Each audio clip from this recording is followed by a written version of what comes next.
Welcome to the Geekcentric podcast, and welcome to our spoiler-free review for Marvel Studios' The Fantastic Four: First Steps. We will face this together.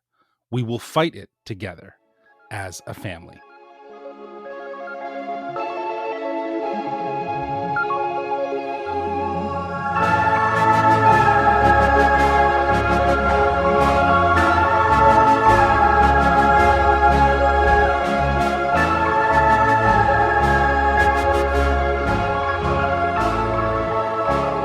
Hello, I'm J-Law, but you can call me Justin, and if you're joining us for the first time, well, we are Geekcentric, a podcast covering the world of movies, TV shows, toys, collectibles, gaming, and all things geek-centric.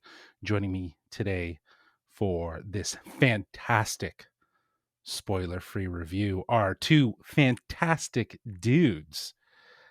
One has the ability to stretch where it matters, and the other knows how to light things on fire very quickly. It's up to you to decide who's who. Nate Shelton, Darcy Hudson, welcome. Yeah, I like to, maybe I find a way to stretch my wallet as much as possible.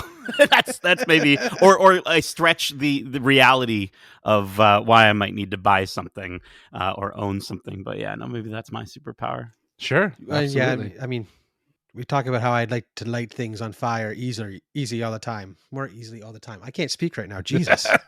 I think that's not my power. Yeah, off to a great start. I am very excited to be talking to you guys about this film.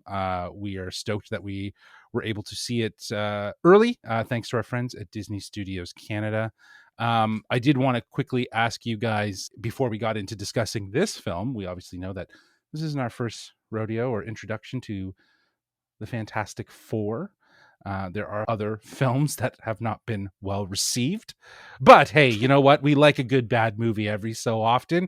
Was there one of those Fantastic Four movies that you really, really enjoyed before we got this MCU proper version of the Fantastic Four? I was always a fan of that first Fantastic Four movie, with Ian Mhm. Gruffudd and Chris Evans and all that, and Jessica Alba. I mean, it was cheesy, but it was of that era of superhero movies when they were cheesy, and that was just you expected that and you went with it. And I don't know, I had a lot of fun with it. Other than that, not so much. I will say the more recent Fantastic Four iteration had my hopes up for the darker tones that I could have taken the characters. I talked about some of the potential reads out there and how I liked that from the trailers. Miles Teller's read was going to go to some dark places. What we got in the final version of that film was, I mean, not the best. So yeah.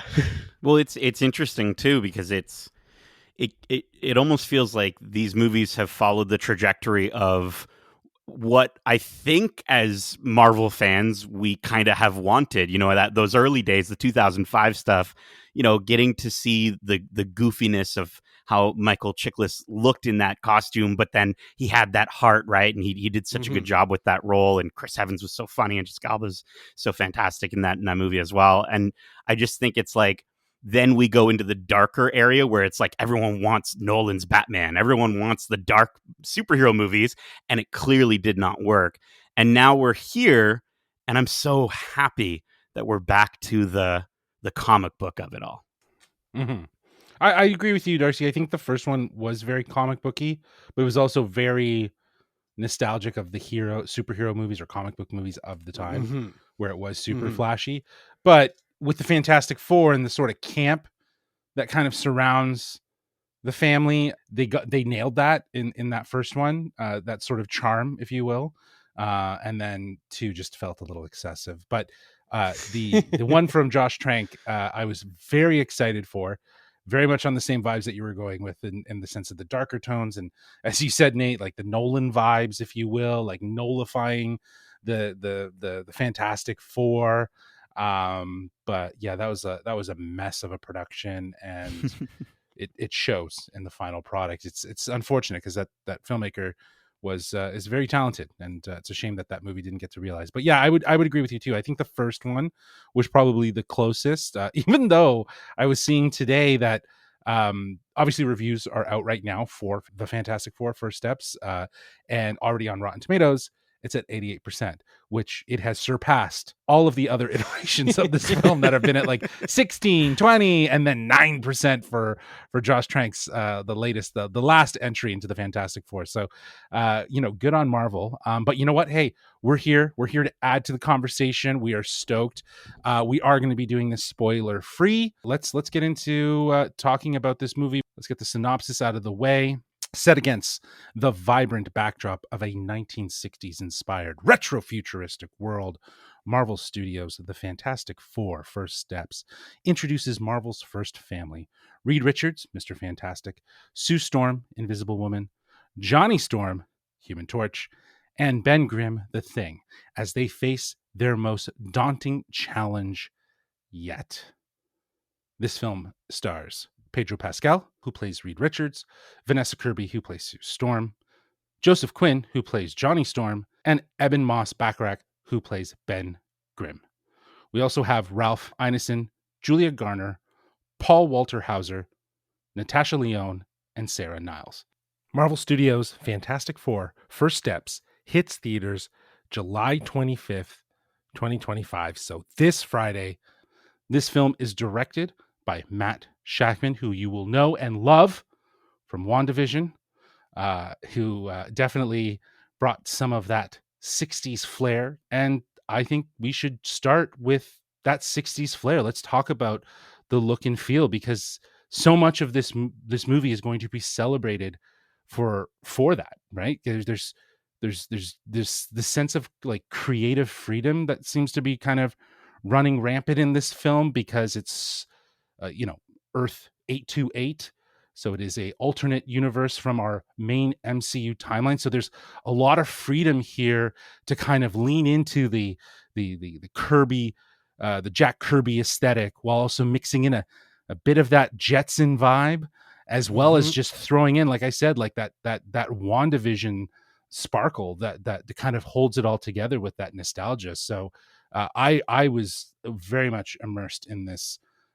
aesthetic. How did you guys feel about the look and feel of this film? Darcy, we'll start with you. Yeah, I mean, I loved it. From minute one, you're dropped into like just a recurring thing that is this nighttime talk show, and it feels like a late show with that's happening, or Johnny Carlson, something like that. It nails the vibe from minute one, and it doesn't miss a beat in trying to continue nailing that vibe. Like, it is just looks so of an era that we have never seen before, and it is so refreshing to see a consistent idea like that brought to life so well throughout this film. Yeah, I think you were touching upon it, Justin. Like, what Matt Shakman brought into this movie was, from some of those episodes of WandaVision, but he doesn't just bring it to a couple episodes. He brings it to an entire new universe. And I think that helps, as you said, to set the movie apart from our traditional, 1999 MCU films, and then gives us the tone to understand that, like, we can have flying cars in the 60s next to our bubble CRT looking screens, along with like golden age villains like Mole Man, Red Ghost and his super apes or whatever in Giganto. And at no point in time was I wondering how any of it works, or how, more importantly, how any of it ties into, our reality. It's a reality all on its own. And I think that's what's so refreshing about the entire tone and look and feel of the movie. Yeah, it's so vibrant. It's heavily stylized. There's such a great sense on like practical elements. Like, the car's actually a car, right? It's not a CGI car. A lot of the sets were built for the purpose of this film. There's obviously CGI in places, which is noticeable, and we can talk about that. But for the most part, it was about giving some tactile nature to these sets that do make it feel lived in, and there is this like sort of surreal quality to it, where Earth 828 feels lived in, but it almost feels like a dream at the same time, because it has like this timeless quality. It's not bound by like its real world logic, like you were saying, and I think that works for it. And I think having this like balance between like analog charm and like 60s sci-fi, like you said, flying cars, colorful control rooms and labs, and the cityscape just looks sort of changed and morphed from this futuristic world. It all works to feel very cohesive, and I really appreciated the attention to detail to make it feel that way and not feel so artificial. Yeah, and I think with a world that is so clean and very bright, I think there you do run that risk, right, of it feeling like too fresh or too clean. And I think they did a really good job of balancing that out. And I think the costumes, the use of like hand painted signs, the idea of using like records or tapes for like storing information or playback. I just think it made me want to live in that version of New York. I wanted to live in their headquarters, which is very Avengers Tower-esque, right? And I think, you know, even if they have a gorgeous smart home with a fantastic kitchen that doesn't always work, it was just a place like there wasn't a single moment in the movie where I was like, oh, this doesn't feel inviting, like especially in and around the Fantastic Four. Yeah, I mean, totally. I mean, Justin, you mentioned at the top the Jetsons vibe, and I feel like that's the look and feel that is so nostalgic and comforting to us. Is something that we've grown up watching. Everyone has seen Jetsons at least once or twice. So like the looks they bring and the crisp, sharp lines and the front, the cleanliness is all just this retro idea of what the future would be. And again, it's nailed so well in this movie. I guarantee you, whoever owns the rights to Jetsons is going to watch this movie and be like, "Hey, we should do the live action movie of this, and let's get those sets." Get Matt Shackman on board for the live action Jetsons, bro. Absolutely. Yeah, for sure. I don't know if it's too closey, but I feel like, hey, it seems like, Sinners took outfits that would have been for a potential period piece Blade film. So hey, who's to say that this Jetson live action Jetson movie is like, hey, Marvel, you done with these sets? Like, can we use them? You know what I mean? So it could be something. Herbie just shows up as a love interest. Exactly, and they've changed his color and stuff. And it's like, that looks like Herbie. Yeah. But no, it all really came together well to just kind of, again, like we were all saying here, just differentiate itself from the main MCU and also just feel really lived in. It still felt like New York, but just a different New York, which I think that's a plus. That's a massive plus for this. I do want to just kind of shift gears here and maybe talk about some of the CGI in and around, the visual effects overall, but maybe even something around the characters. I'd like to just quickly talk about the look of the Thing, which I think So they good. nailed to a T. The aesthetic, the sort of the roughness and the texture of the rock. It was so well done, and I think it also just showcases this. There's this balance between performance capture and visual effects that is such a marriage between like it looking authentic. I never, like, with his with Ben's or the Thing's visual effects, I never felt like it was done poorly. I don't know about you guys if you noticed anything, but I thought like that's like they were definitely wanting to make sure they nailed that properly. Yes, he was the Stitch of the film. When he's a main character and is Yes. always in his power, you got to nail that look. And I think not only did he nail the look, the fact that when you're having those smaller family moments throughout the movie and he's moving around, you can hear the rock grinding on rock, and just if he's stepping, the weight behind each of his footfalls, like you feel his presence even if you're not seeing him on it. And they nailed the Thing. This is the best version of the Thing we've had to date for sure. I love that. I love the Stitch of this movie. Like going forward now, Toothless was the Stitch of that movie. Ben is the Stitch of this movie.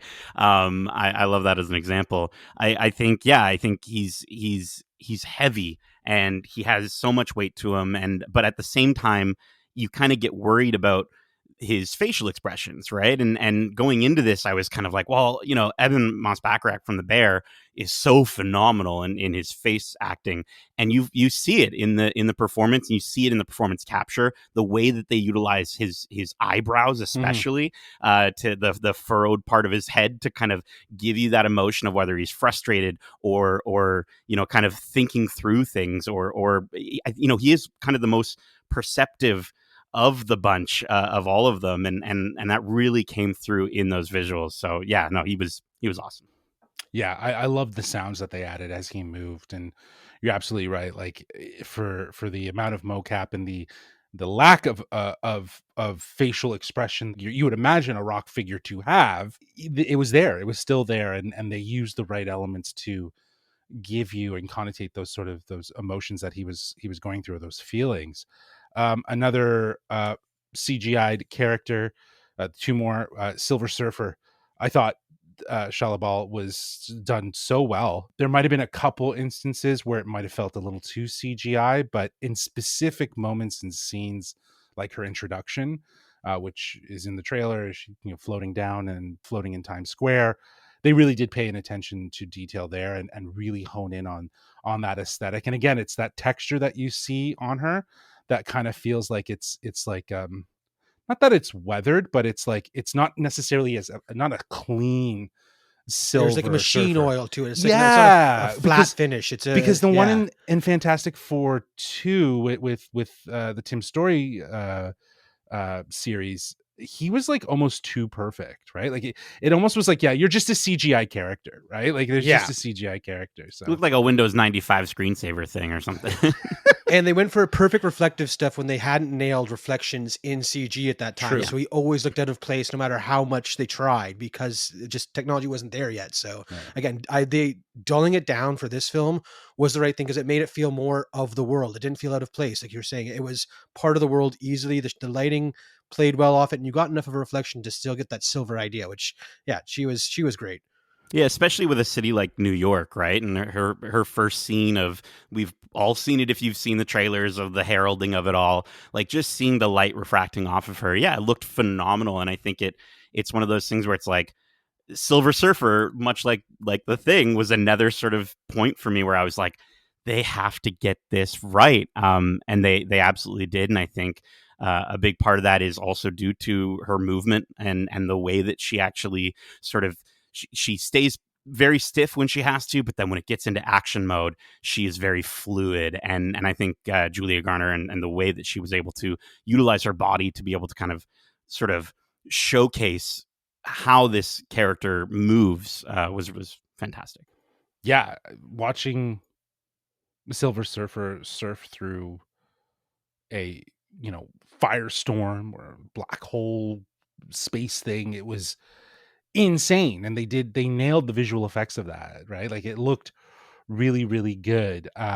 It made sense that she's using a surfboard. Like again, Right. surfboard in space doesn't make any sense. It seems very goofy. Then you see it in action and in practice, and you're like, never mind, I'm on board. This makes I'm on so board. cool. I was totally on board with it after that. It on looked surfboard. really, really cool. Yeah. Yeah. There you go.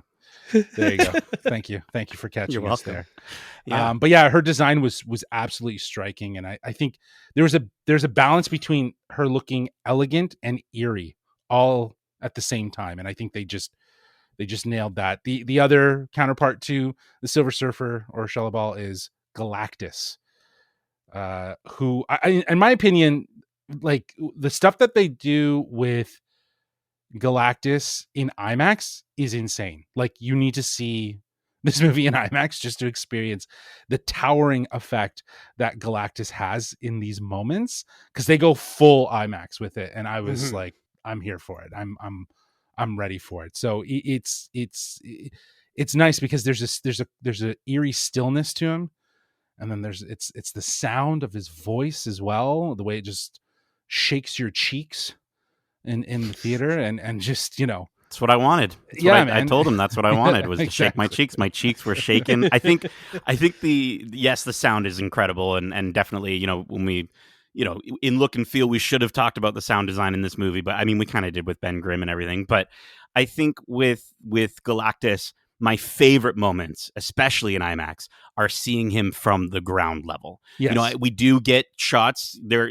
There are shots of him, and we do see some of the elements of Ralph Ineson's face, which I don't think is a spoiler to say, but the moments that hit the hardest and that shake the cheeks the most are definitely those moments where we're just seeing an arm smash into a building, a foot stomp on the ground and kick a truck with no thought at all, no feeling to it at all. It's really impressive. Yeah, I was fairly impressed with what they were able to achieve with that. I will say, the one thing I was expecting was a little bit more live action, especially for how much they talked about putting him in an actual costume and an actual suit that was designed for this purpose. It did look like when we got some of those close-ups of his face that there was like a lot of CGI. And I think there was some CG enhancements, if anything. For sure. Right? But I think that was probably part of the reason why they didn't show him in the marketing material. They haven't shown his face. You haven't heard his voice. So, again, he's done well. I think very accurate to what you would see in the comic books and those crazy Kirby stories. And I love that, it's some of the moments that just felt like they were ripped from a comic book, where it's just like, it's just darkness, and then you see his silhouette, and then his eyes light up, right? And it's just like, that's cool. They gave us something that felt very familiar to the comics in that regard. Definitely gave Watcher vibes in that moment too, where he's looking down, right? And I was immediately taken back there. And I do think though, like, he's such a tough character to pull off in so many aspects, let alone the look and feel and the visuals. He is a force of nature. I think for me, I would have been okay. And this is I mean, Ralph Ineson's voice is incredible. This is no offense to his face, which more so the way that they made it look in this movie. I wish we didn't zoom out as much, just from like a cinematic standpoint. I understand why we had to, but I think visually, he was best looked at from the ground. Yeah, the perspectives and the angles that they chose to make it seem like he's towering were spot on. And again, those wide angle shots also add to the giving you the scale, and you can see his head towering over skyscrapers in New York. You're like, okay, this man's tall. Like, yeah, yeah. absolutely. And that was, and Darcy, that's one of the shots cinematically that does stand out in this movie. I think, there's that, and then like there weren't, for me, I found from a cinematography standpoint, maybe it's just because it was a first watch, and now on a second watch I'll be able to pick out a few more. That obviously, that moment in the shadow was incredible. The foot is incredible, and then I think there's a very specific shot of Sue captured in zero gravity that really stood out to me, just the way that it's framed and lit. But other than that, I think there are some previous Marvel films that had a lot more of those sort of attention to detail when it does come to the shots that I'd be like, I want a painting of that on my wall or what have you. This didn't have as much of it on first watch, but again, I might just not have caught all of it because I was caught up in the adventure. Yeah, the fantastical elements of it, if you will, some would say. Yeah. Michael Giacchino is the composer. Woo! Of this film. Sorry, I have to do that every time somebody says Michael Giacchino. Yeah, he did a fantastic job. There is such a sense of wonder and sort of dazzle to the sort of theme of the Fantastic Four, but then there's also this really interesting like synth riff for when things kind of get a little weird that I really appreciated. So he lived in the space of retro when scoring this, and there was this lovely choir elements. Obviously, if you've heard the theme song, or it's on Apple Music and Spotify, so you can go hear just that song. You hear all the elements that are there to help just build this presence and this sort of this backbone to who the Fantastic Four is. And I think like so much of what Michael Giacchino does is the music is such a character in these films, and it's no different here with Fantastic Four. Again, like when they leave like Earth and they go into space, that's when you get those weird synthy vibes that are again meant to instill a feeling of unease because we're going into the unknown, and it captures that vibe so well. And then again, right back on Earth, when as soon as they get back, you have that chorus that's almost like the Earth is backing this family, and it's so cool to see those two things come together. And just the way he worked his magic through this score was incredible. Kudos to Michael Giacchino once again. Yeah, I got to attend a virtual press conference for the movie, and Kevin Feige said that Michael Giacchino is the best composer in the industry today, and I absolutely agree with him. The guy's the GOAT. Like, and it has so much to do with his range, right? He's got over hundreds of credits that he's composed for, and he's got that deep emotional stuff like Up, Inside Out, but then the cosmic adventure stuff with Star Wars and especially Star Trek, and then we factor in the Marvel fanfare itself, and this score kind of brought me to all of those past works in different moments. And I think there's also this very World of Tomorrow from Epcot vibe, which makes sense because in the press conference, Kevin Feige actually said that that Giacchino sent him the theme and just said it's a combination of the score from The Right Stuff and the Disney Electrical Parade. And I was just like, yeah, 100%. And it's cool because it's actually something they played whenever when the crew wasn't necessarily feeling a specific scene, when the cast wasn't feeling a specific scene where they're going off to space. Yeah. Matt apparently played the theme for them, and they're just like, oh, we get it, we know what to do. And I think that just speaks to the power of the music of this score and how it fleshes out Earth 828 specifically, and just the themes for this team, this family, these characters. It's something that I look forward to hearing this music again in Doomsday or Secret Wars or what have you. Sure, it has its own distinct theme that's going to pop. You know what I mean? It's going to you're going to hear it maybe mixed in with another score, right? And you did hear that in this. Sometimes you would hear that da, da, da, da, you know what I mean? So it was a lot of fun. I also really you didn't mention it, and I'm so surprised you didn't, but some of the score was giving off mad Lost vibes, man, like mad Lost vibes. Sure. So yeah, especially the bounciness. Moments. There's like a bounciness too as well. Sure, I was thinking more of like the sort of softer moments, like from the very iconic traditional Lost score where it's like that's that soft where you just sort of feel these moments. It's more emotional. It's not necessarily like the piano. Like the piano, sure. Like just like little elements like that. So it's not about necessarily taking away from moments. It's about heightening them. And I also want to just shout out, there's a song in the credits that just shows how much fun they're willing to have in terms of the music for this movie. It's I won't spoil it, but it was one of those things where we were all like giggling and laughing and smiling at each other, recognizing what the song was actually about. And it's just another way for them to continue to flesh out the world. It's so good. Awesome. Well, we spent a lot of time talking about just the look and feel of this movie. Now let's spend a lot of time talking about this cast because we didn't talk about things we didn't like about the look and feel either. No, we didn't. I think you're right. Like I think there's just some spotty CGI. I don't necessarily want to talk about where because it might be a bit of a spoiler. But I'll just say that there were elements in the visual effects that kind of took me out. Yeah, I think in the most part, for the most part with this movie, again, aside from some of those really cool Shala Ball, moments that we mentioned, with some of the other characters, and I do think Galactus, to a certain degree, it's almost best when they're still or when they're moving slower. It's when they move really quickly or they're thrown through the sky or what have you, where you start to sort of feel that CG-ness of it all. But yeah. It's gonna happen. So all right, let's talk about these performances because we got 4 fantastic members for this team. Let's start off with Pedro Pascal, who's just in everything right now.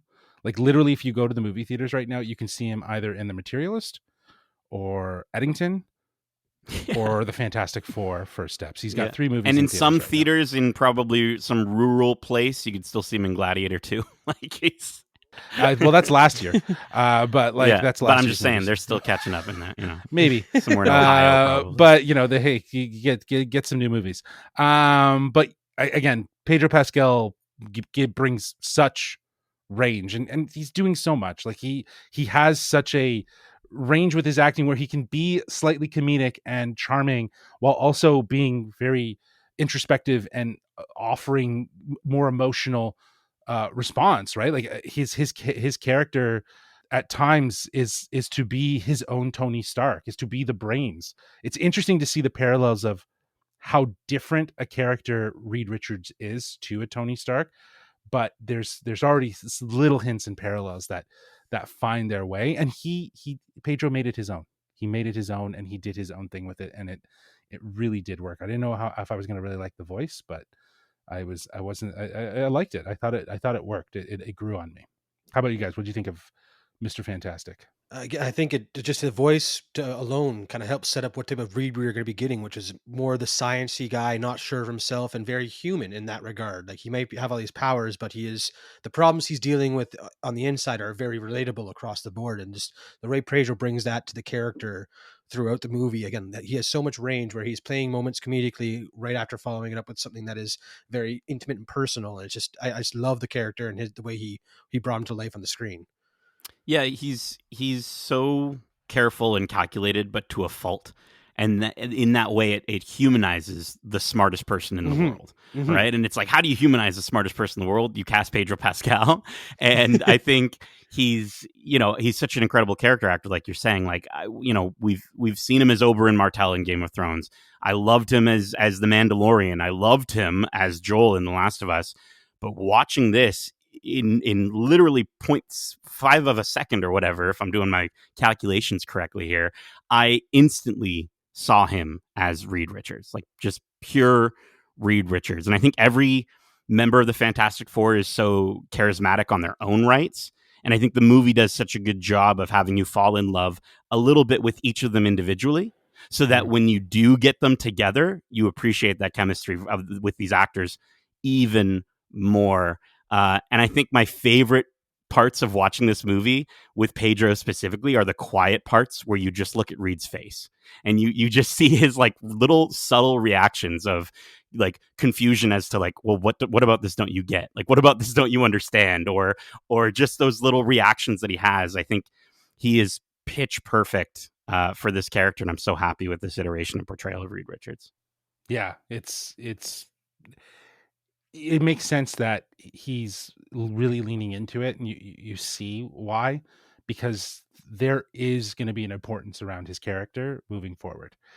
So I think he's really committing to the bit. He's really he understands the character already, and you see it in his performance. And like I said, he's the brains, and if he's the brains, then Vanessa Kirby as Sue Storm is the heart. She's the emotional anchor of this film. She just radiates such warmth in this film, such strength, and I feel like her arc is very personal, and I think it's something that really does speak volumes of the sort of idea around family. She very much is the anchor to the family. Yeah, totally. I mean, her performance is incredible. The way that she made these superheroes so relatable. Like again, the journey she goes on throughout this movie, you understand every step of the way why she's making decisions or why she's reacting the way she is, and it's just because her performance is so well. She's nailing the character, except being the heart of this family and keeping everybody in line, or like making sure everybody's heard at times. She's nailing it on every account, and I can't wait to see more of her character going forward. Yeah, she is the leader of this group. She's so incredibly strong, and I love how this movie showcases that in more ways than one. Right, and you talk about the heart, but I also think she's able to work with each of the members of this family like so well. She's instantly quelling worries or stresses or concerns. She's warm, she's caring, but then she has this ability to like step up and take action. And there's this very specific moment where she puts herself in what feels like very clear danger and harm, and it was one of those things where I'm like, what are you doing? Why is she? But then she proceeds to just carry through that sequence with such grace and such poise and such power. Again, like in her words, I was just hanging off of every word in that specific sequence. And I just love, again, how this movie showcases how dynamic Sue Storm can be as a character, her powers, using those powers in different ways than we've kind of seen in the past. Yeah, absolutely fantastic. And Vanessa Kirby is just, she's definitely a standout in this cast for sure, amongst standouts, which is crazy. Yeah, kind of not to sidetrack too much, but in regards to look and feel, and talking about powers, like you said, I think one of the standouts is how they made the Invisible Woman's powers look, the way light refracts to kind of give shape, and when she's protecting things or when she's holding things up, what that looks like. It doesn't just look like a stream of a beam that's coming from her. It's like this like light orb of a power, and it really worked. Maybe another thing too that didn't work is Johnny Storm. His powers, they looked cool at times. Sometimes they didn't. Sometimes they looked a little too CGI, and that's okay. I think it's one of those things that kind of happens with these films is that some of the visual effects will look spot on, as we've said, and some of it might just look, like they could have cooked a little bit longer with that. I think, well, speaking of, I mean, that's good. Cook a little longer. I think you're kind of nailing it, though, with that unintentional phrase there, in the sense that, like, if it was full flame on, looks fantastic. If it was like flame on at the feet, looks fantastic. But when it was maybe like half flame on, that's where you really notice that sort of divide between the actor and the fire and the powers and such. I mean, I found it was very outfit dependent, if you will. Sure. Depending on the Maybe outfit that he's was what it was, wearing, yeah. there were Yes. certain ones that it looked better just as a whole. I would say though, his face, like Joseph Quinn's face, at times when they did that close up and the other thing, it reminded me of the comic book from the 60s. Right. Like, I don't know. I don't know why, but it's just like, like the way the flames were around his head and the sort of color. It was obviously more, obviously more live action and real life, but I feel like that could have been an inspiration to make him look that way. I think it was they were going for that flat thing where the fire wasn't on him; it kind of just was around him and stuff like that. There are times where it looked great, there were other times it didn't. But For sure. looks aside, I think Joseph Quinn did a fantastic job of bringing Johnny Storm to life. He nailed the witty, charming personality, and also being that little brother to everybody in the group, bugging basically each of them at times, and also just again having a whole lot of heart as we go through this movie, the journey he goes on, and he's more than just a pretty face by the end of the movie. And I think the way that they handle these four characters, the focus on the family, is so well done because you get so much from each of these characters throughout the film. And I love how he's so cool that they don't really have to showcase that, right? Like in the 2005 one, they really had to be like, oh, he's so cool and badass and, whatever. But here, he's just cool because of the way that it's emphasized through visual storytelling. He's on billboards. He's the copper tone boy, or through dialogue and his interactions with, like, especially characters like Ben. Like, I think it's great to see this character that at no point in time did I ever feel like, oh, he's kind of a jerk, or he's, like past iterations of him. He's very much this like hopeful rock star who is kind of like, I'm kind of done being a rock. It gave me vibes of like early Luke Skywalker, if early Luke Skywalker was a badass, you know what I mean? Just that like hopeful look to the stars kind of, and not like a whiny teenager like Luke is, but again, just being a fan of the comics, this Johnny Storm, I can easily see being best friends with Spider-Man because, again, that is something I'd love to see live action. So and sick. This one would be just great to quip with a Spidey. I think he'd hit the ground running with that. Yeah, no, I love Joseph Quinn. I think like this guy has been on like, he's been on a rock star career. Like, started out in like getting real recognition after Stranger Things and being a rock star in that series and being one of the many characters, spoiler alert, that you're introduced to and then dies. And then you have all this heart and you're like, no, why? But yeah, he was a perfect fit for this. I agree with you, Nate. Like, he feels like a Luke Skywalker. He's still young. He's still trying to figure out what he can bring to the team. You know what I mean? He's trying to bring his own energy to it. There is that sort of rock star mentality that I think is so pivotal to who Johnny Storm is, which is why he's such a hothead at times. And I think that makes a lot of sense.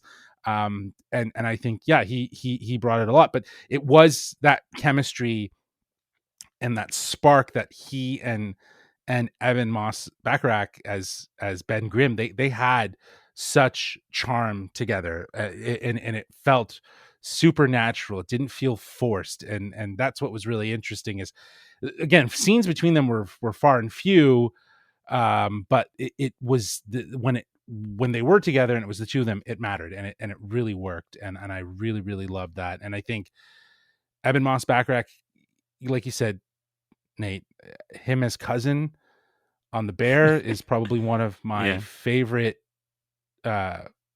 portrayals of a character that I've seen on television. I feel like Evan Moss Bacharach did what he could with what was given to him in this, and he made it matter, and he still mattered. But I do feel like we didn't necessarily get a lot of him. He was there, don't get me wrong, but I do feel like he was kind of like again, like someone that was more background and was more of like just the wisdom Do you know what I mean? Like there Mhm. was such wisdom that he offered at times in it, which was nice, but he was a bit like he wasn't as front and center as maybe Reed and Sue and a little bit of Johnny. Yeah, I think it was cool that he was the calm and collected one in almost every situation. He's the very level-headed guy, being like, "Okay, what's the plan, guys? Let's stop freaking out. This is what we need to do," type thing. And again, he just the fact that he did so much through all that mocap and the rock and stuff like that just goes to show how much heart he gives to this character. And then Yeah. I think the reason why he maybe took a backseat is because his storyline is, again, he can't turn off his powers, and that is something that you need to explore in depth on its own, or have him that be more of the focus. So I'm looking forward to future storylines exploring the thing a bit more, because what we got in this movie is such a great intro to the ever loving blue-eyed thing that he is. So And I think yeah. that's just it, though, Darcy, is like from an expectation standpoint, you watch the trailers, they show the sequence of him looking at the screen, the TV turning off, and just some of those elements where you're like, oh, maybe we're going to dig into this a little bit more.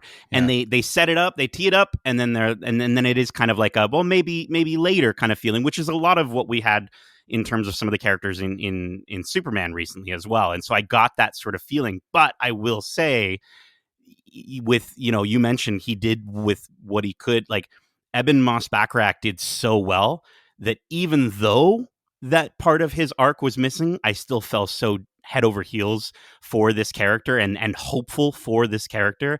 And yeah, his chemistry between him and Joseph Quinn, Johnny Storm, is electric. Like there's just so many moments where they're firing off quips to each other, and I'm like, these guys are just brothers. And at the end of the day, they were never mean to each other. They were never like, it never got to the point where they were where I felt like bad for either one of them with the jokes that they were making.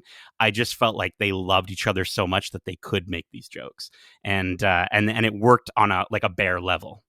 Yes, absolutely. It had a similar touch of like the cousin relationship, right? But just not as vulgar and rude and pissy, right? But there was charm there that Eben was just he was so calm, as you said, Darcy, in almost all of his scenes, and yet he brought so much heart. And I think that's why I was like, I mean, we could have had a little bit more of it, but I love this sentiment of like maybe diving in and exploring a little bit more of his character and what's his arc in maybe a future story that can kind of look into how he's dealt with the changes, right? Because Mhm. everyone around him still looks like they do, and he's this big rock thing, and he can't have a sense of a normal life, even though it seems like he is trying to. Again, so much interesting stuff that they planted with him. But the entire dynamic of this four really does help to establish and sell this first family concept, right? Like it's especially in the smaller moments. Like I think this is when they all kind of discover that Sue is pregnant. Like it just there's this sense of like a family moment that feels very authentic between the four of them, and it's not about like you know battles or cosmic reveals or anything like that. It's just a really sincere, heartfelt moment, and I just love that moment where we get to see all of them kind of celebrate and be excited for their future together. And I mean that happens fairly early on in the movie, and the fact that it happens so early, and yet I still, to your point, I feel the family love in that moment. I'm just like, it's so palpable, and it just speaks volumes again to the visual effects of how they made Ben Grimm look, all the way to just the chemistry of these actors. Yeah, yeah, absolutely. Now I've bundled Julia Garner and Ralph Ineson and together because I feel like their scenes are kind of tied together. But feel free to jump around. But I thought both of them were absolutely captivating in their role. Both of them had presence. They were very commanding. I will say, and this might be more of a narrative thing, I think their roles were a little bit more establishing for future, more broader cosmic things that could potentially come up. But nonetheless, it was amazing to see these characters come to life in this film, and I think that Julia Garner and Ralph Ineson they were perfect for these characters because both of them act with such presence. Again, the last Galactus we got being a cloud. This is a vast improvement. Anything is better than a cloud. Anything's better right? than a cloud. That's not a very good comparison, but I think again, Ralph Ineson and Julia Garner were a perfect pair as the Herald and Devourer. Again, you could feel the presence Julia had when she's coming to Earth and announcing the intent of her master, if you will. And then when Galactus is speaking to the Fantastic Four, and you can feel he's speaking to worms basically, and this is so beneath him, but he's giving them the time, and it's just, I don't know. You could feel the presence. You can understand this guy is a galactic being that there has no stop button, basically. So how are these guys going to get around it? And you could feel the imminent threat that he posed. I think that was really cool. We talked about his voice, and I think as well Julia Garner's delivery. Everyone's heard it by now with the Herald, his beginning, and all that. But I think there's also a really subtle thing that she does with her voice as well, in very specific lines where you hear her and you understand, even though she's delivering sort of a message from Galactus, she's sneaking in little things to, like hold your loved ones close. I don't think that's something Galactus would necessarily care for her to say. And when Julia Garner delivers that line, there's a subtle sort of break in her very sort of normal monotone voice. And it happens throughout the movie a bunch of times to help give you this context to her story. And I think it's smart, because when you have a movie that, again, stuff was cut out of this movie so that it wasn't too overstuffed. And so I'm sure there might have been other elements, but for her to be able to take what was maybe on the page and understand it and deliver it through these lines so that we didn't necessarily have to see everything was really smart and really, really well done. So she was excellent. Yeah, absolutely. Yeah, I just felt like for the most part, it just feels like these characters were more like seeds. Their performances really just hint at depth, and there's more to explore, but their arcs are sort of intentionally limited here, right? They are just served up as a threat rather than anything else, and I think there's more to explore. So I wonder how else we can expand on these characters. But yeah, their performances were fantastic. Were absolutely fantastic.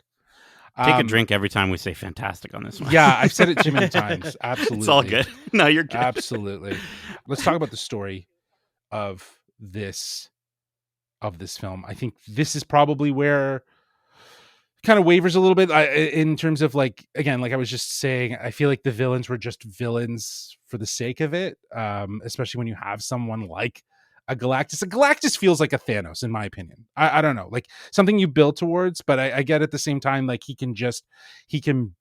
is like, Kirby would just throw him in as like this villain of like cosmic proportions, of like just massive proportions. So I understand that, and that's kind of the kitschiness of having a character like this. But what I really loved is this film, at its heart, it isn't a multiversal story as everyone has kind of been hoping for, or wondering if how it's connecting to the doom of it all, if you will.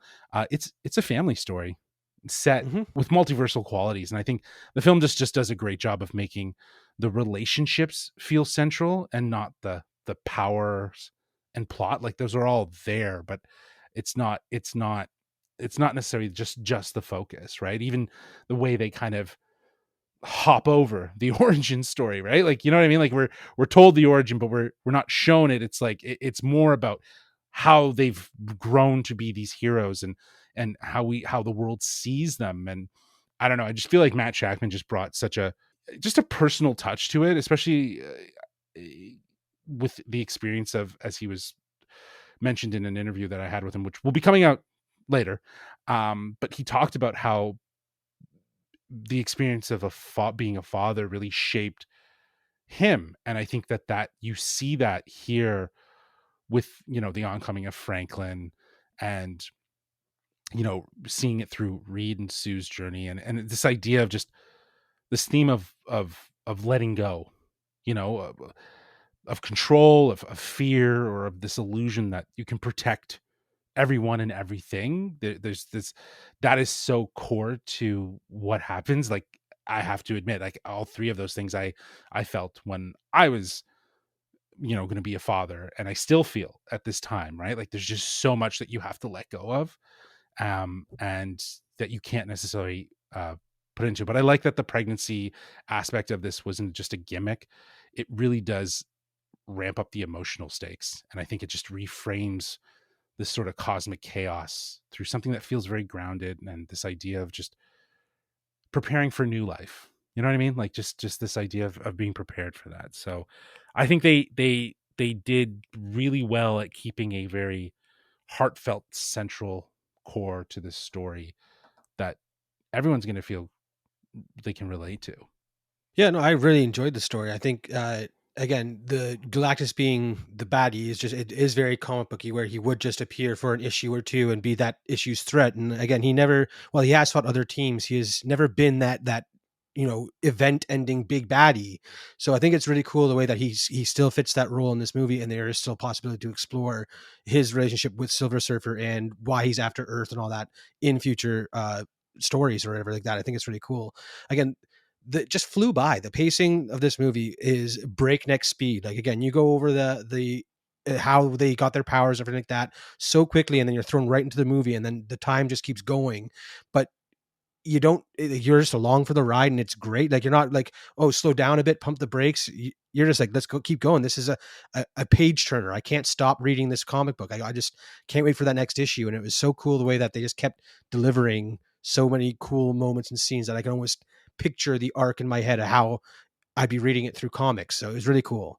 Yeah, I think on the idea of it moving, or like you said, like, it stays balanced, right? It has this very like great balance of action, galactic adventure, but then quiet, emotional, introspective sequences. And to your point, I never felt like I was stuck in one or the other. It Yeah. felt like it was just very fluid. And I think my favorite moments are the moments of the family dynamic, the quieter moments, the fun moments. The action is exciting, don't get me wrong, but it doesn't hold a candle to just how phenomenal the chemistry is on screen when these characters are sharing those lovely moments, or even just figuring out what to do next in those sort of frantic sequences. And I think that's where I smiled the most. And I think I think that was the most important thing for this movie to do, is it had to prove to you why you should love these characters, why you should care about them beyond how they fit into the grander MCU. And it had to showcase their strengths as individuals as well as their greater strengths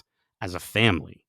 But I think as far as the movie falling short, Justin, you mentioned the sort of the elements of Galactus and Silver Surfer kind of feeling more like existential threats than more like personal or sort of complex, like very like sort of rich villains. And I think some people coming into this who are going to want a Thanos level villain, or are going to want even just a deeper, more sort of back and forth between our main heroes and the villain, I think they are going to be a little disappointed in that aspect. But at the same time, I think using the impending end of the world nature of a character like Galactus as an allegory for the birth of a child was a really smart way to get around the shortcomings as a villain and the simpleness of a character like Galactus. I think parents like yourself and anyone who just understands the idea of how a baby coming into someone's life is going to completely, change their entire world. It's not necessarily going to end it, hopefully, but it's going to completely uproot everything that they hold dear. I think they'll find a deeper connection to that side of the story, even if it is sort of shrouded in this like big giant spaceman, if that makes sense. Yeah. No, I totally agree. I think there is something relatable in this film for families, for everyone and anyone who can relate to this idea of family and what family means. I think that's the core to it, and I think that that's what Shackman's done so well, is that that's that anchor throughout this film. And yeah, the pacing, it really does work. This film is under 2 hours with post credits, right? With credit scenes and post credit scenes. So Which there are two post credit scenes. there right? are two post credit scenes. There's a mid credit and then an end credit, which we won't talk about now. We will save that for a spoiler filled conversation. But yes, it is important to remember that you should stay till the end and watch both. But look, I think that's all we have to say for now about our thoughts on the film. I would love for us to get to our final scores and any final thoughts that we might have, which we are going to be rating out of 1 to 5 Fantastics. Nate, why don't you start us off? Yeah, I mean, it's going to be a little bit of what I've said, but I think overall this movie really worked for me. And again, setting it outside of the main MC universe, was the smartest move that they could have made. Smarter than casting the perfect people to play the Fantastic Four, smarter than bringing in the best composer in the industry to craft the music, and smarter than skipping an origin story that we all already know. It was the smartest move because it allowed me, at least in my experience as a huge Marvel fan, to sit back and enjoy a story that was its own adventure. And, I'm not constantly expecting a cameo from this Avenger or this villain. It just sort of lets you let your guard down when it comes to how goofy and silly those early Jack Kirby stories and early comics in general could get. You then add the themes of becoming new parents and overcoming an obstacle together, not just as a family, not just as a community, but as an entire world. And it just hit me in all the right ways that had me smiling throughout. And I was genuinely worried for this group of characters on screen that it sort of feels like I've just met. Again, the movie you said is under 2 hours. It's like, how much could I fall in love with these characters by the end of that movie? And I really, really did. So despite some minor visual shortcomings and some potential issues that some people might have with a less dynamic villain, I can't say the movie didn't do exactly what it set out to do. And while it doesn't necessarily have me more excited than I already was for Doomsday and Secret Wars, it does have me very excited to see these characters and this family again. So I'm going to give Marvel Studios' The Fantastic Four First Steps a galactic-sized 4.5 out of 5 Fantastics. Yeah, I'm right there with you, and I don't want to sound like a broken record or anything like that. So I'll just say this movie does such a great job of bringing Kirby stories to life and bringing the characters are the focus in this story, and it is so nice to see Marvel doing character driven stories like this again, because it feels like it's been a while since we've had these very true to form adaptations where they're just nailing every aspect of the characters in the source material. So yeah, great score, some iffy visuals at times. This movie is a solid, fantastic 4.5. I'm going that way because that just makes more sense in my head. It's a fantastic 4.5. Yes, absolutely. Yeah. I'm with you both. I feel like the Fantastic Four First Steps it's bold, it's heartfelt, as we've been talking about, and it's a great reintroduction to Marvel's first family. It, as you said, Nate, it kind of bypasses all of that origin story and speeds things up very quickly. And visually, it's a standout. It's brimming with that Jack Kirby inspired flair. It's got that retro-futuristic tone that we talked about, and it just makes Earth 828 feel like its own comic book sandbox outside of the MCU. And I think the cast is just, we talked about it, they're perfectly dialed in. Pedro brings all that intellect and that charm, while Vanessa just delivers so much heart and gravity. And Joseph and Eben just round out with such soul and such spark of fun. And this sort of found family mentality that is just filled with wit and warmth. And I feel like, we have this as we talked about, a bit of that traditional villain problem, but they did find the right people to play Shallabal, Julia Garner, and to play Galactus with Ralph Ineson, and they've established something, and I'm excited to see more in the future. But I think where this movie really lands for me is the emotional core.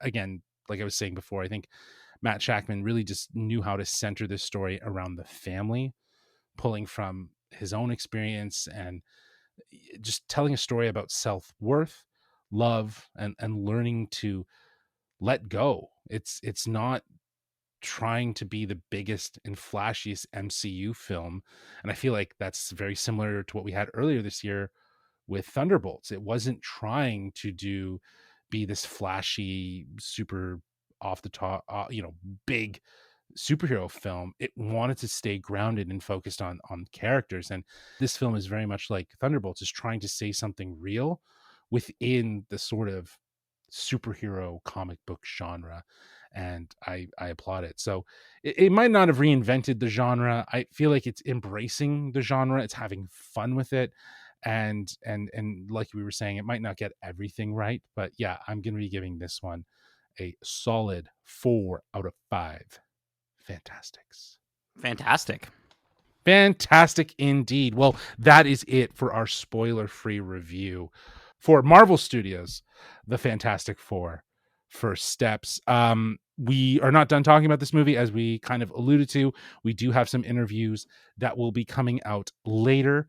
That includes Nate's interview with Julia Garner and Ralph Ineson, and my interview with director Matt Shackman. So you can find those on podcast feeds and on our YouTube channel at youtube.com/geekcentric. You'll want to make sure you're subscribed both to our podcast and to our YouTube channel so that you can see when those episodes drop.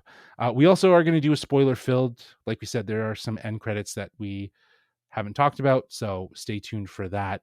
That'll be coming out once the movie is released.